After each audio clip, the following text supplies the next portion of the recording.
नमस्कार मित्रों, आज हम हैं उच्च हिमालयी क्षेत्रों के भ्रमण में और आज हमारे साथ है नेगी सर।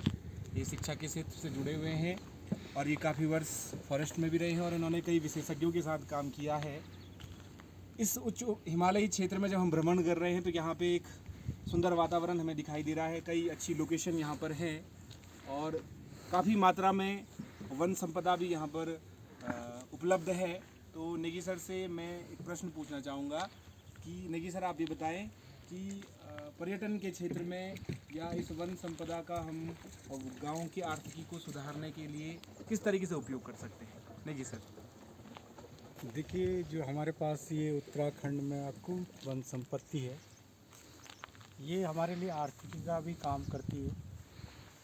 यहाँ पे आप सामने देखोगे कि बांज के काफ़ी वृक्ष आपको दिखाई दे रहे हैं।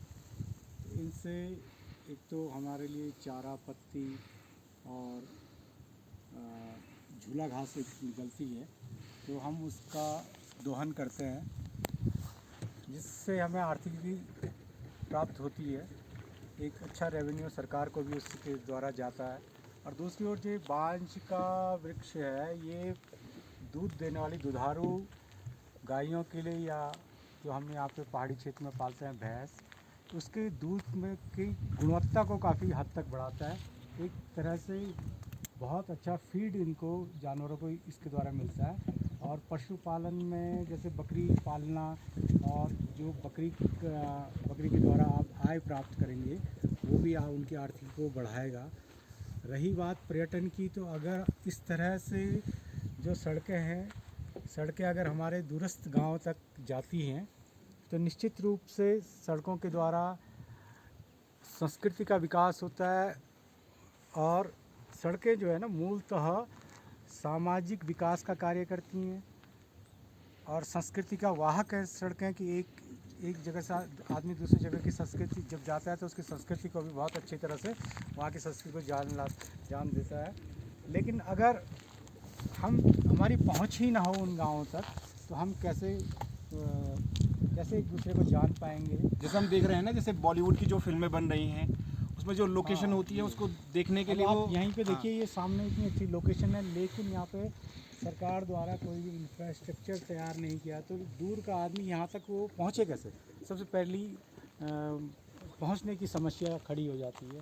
वरना जो लोकेशन यहाँ पे आपको मिलेगा, और सरकार चाहे तो बहुत अच्छा काम कर सकती है, और यहाँ पे आपको आसानी से जो है वो सारी चीज़ें मिल जाएंगी जो आपको दूर विदेशों में जाकर मिलती है। एक चीज़ ये है कि कोल्ड ड्रिंक के रूप में हम देख रहे हैं ना कि हम कोल्ड आप ड्रिंक में कई बार शिकायत आ रही है कि उसमें टॉयलेट क्लीनर मिला हुआ है। आप देखिए ना सामने की बुरांस का खास तौर से मैं कहूँगा कि बुरांस यहाँ पे है, और वो हृदय के लिए भी बड़ा अच्छा उसका जूस होता है। तो आप उसके लिए भी अगर हम बुरांस का सेवन करेंगे तो वो हमारे स्वास्थ्य के लिए लाभदायक है। एक तो नेचुरल उसकी जो है उपज है, और उसका दोहन करके हम आसानी से जूस भी बना सकते हैं। लेकिन वहाँ तक पहुँच होनी चाहिए ना, तभी तो करेंगे। अभी आप देखेंगे सामने आग लगी हुई है, ये पर्यावरण के लिए कितना नुकसानदेह है। हालांकि गांव वालों का मानना है कि इससे नई घास आएगी, लेकिन मेरा मानना है कि इस तरह से आग लगने से जो है निश्चित रूप से पर्यावरण को बहुत ज़्यादा क्षति पहुँचती है। और कोई ज़्यादा इसका फ़ायदा भी मुझे दिखने में नहीं मिला। न जाने लोग क्यों लगा देते हैं इस आग को।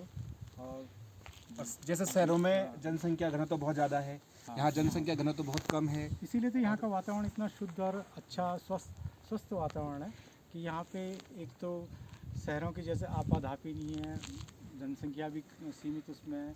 जनसंख्या घनत्व की आपने बात की तो बहुत दूर दूर इलाके में लोग फैले हुए हैं, और सबके पास काफ़ी मात्रा में ज़मीनें हैं जिनमें वो अपने कृषि का भी। यहाँ सामने मैं देख रहा था कि आलू की फसल लगाई हुई है। तो आलू, यहाँ का आलू जो है ना सर, ये बहुत लंबा आलू है, इसका छिलका बड़ा पतला है, और एकदम उच्च क्वालिटी का आलू यहाँ पे आपको मिलता है।